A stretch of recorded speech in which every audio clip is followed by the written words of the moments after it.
সকালবেলা ছেলে মেয়েদের স্কুল থেকে দিয়ে আসার পর, সেদিন ছিল মঙ্গলবার। এই দেখো আমার মেয়ে হাসতে হাসতে স্কুলে যাচ্ছে, ও বসতে চায় না কিছুতে। সেদিনকে ছেলেকে দেওয়ার পর মানে খুব জোর করেই ওকে বসানো হয়েছে, রেগেও গেছিলো। তারপরে যেই দিকেছে ভিডিও করছি তখন একটু হাসছিল, খুব ভালোবাসে আমার এই ভিডিও করা, কিন্তু আমার ছেলে একদম পছন্দ করে না। যাই হোক, ওদেরকে স্কুল থেকে দিয়ে আসার পর যেহেতু মঙ্গলবার ছিল, আমি ভীষণ বজরংবলীকে ভালোবাসি, ওনার মন্দিরে পুজো দিতে গেছিলাম। আমি প্রত্যেক মঙ্গলবার ওনার কাছে যাই, জানি না। আর আমি হনুমান চল্লিশাও পাঠ করি, আমি জানি না কেন আমার আমার খুব ভালো লাগে, খুব টানে আমাকে। যাই হোক, আমার ভগবানের কাছে একটাই চাওয়া, যেভাবেই হোক দুবেলা দুমুঠো জুটিও, আর আমার ছেলেমেয়েগুলোকে যেন আমি ঠিক মতো মানুষ করতে পারি, মনুষ্যত্ববোধটা যেন ওদের মধ্যে আসে। তারপর বাড়িতে জলখাবার খেয়ে আমরা হঠাৎ করে প্ল্যান করলাম যে পয়লা বৈশাখের তো জামা কাপড় কেনা হয়নি, এদেরও পরীক্ষা চলে এসছে, একদম দোরগোড়ায় দাঁড়িয়ে। তো সকালবেলা ওদের পড়া ছিল না, তো বেরিয়ে পড়লাম দুজনে, যেই ভাবনা সেই কাজ। এখানে আমার ছেলে দেখো বলছে বন্ধ করো ভিডিও, তোমার অং চং আর ভালো লাগছে না। তারপরেই এই দেখো বাড়ি থেকে বেরিয়ে পড়ছি আমরা। চলে গেছিলাম দক্ষিণেশ্বর আউটলেট জুডিওতে। ওখানে গিয়ে শুরু হয়ে গেছে আমার মেয়ের দুষ্টুমি। দেখো আমার মেয়ে দৌড়াদৌড়ি করছে, এদিক পড়ে যাচ্ছে ওদিক পড়ে যাচ্ছে, এই নিচের এই র্যাকগুলোর মধ্যেও ঢুকে যাচ্ছে, একবার এদিক দিয়ে ঢুকছে ওদিক দিয়ে বেরোচ্ছে।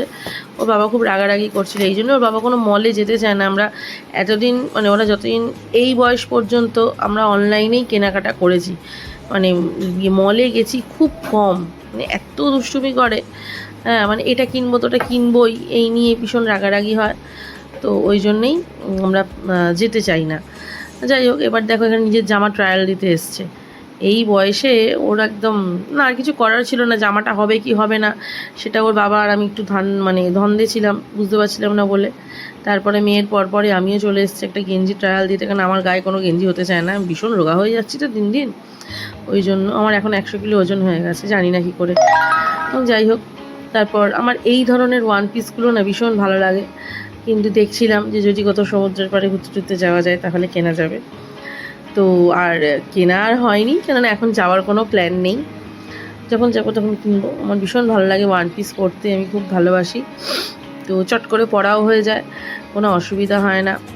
তারপরে এদিক ওদিক একটু ঘোরাঘুরি করে আমরা দুপুরবেলা 3টের সময় বাড়ি চলে এসে ওদেরকে খাইয়ে ঘুম পাড়িয়ে পড়তে দিয়ে আসার সময় বাবা আমাকে ফোন করলো, মুড়ি আছে ঘরে? আমি কেন, এমনি মুড়ি চিবোতে চায় না, হট করে ফোন করে বললো মুড়ি আছে। হ্যাঁ আছে, দেখি মুড়ি আর নিয়ে এসছে হলো চপ আর সিঙ্গারা।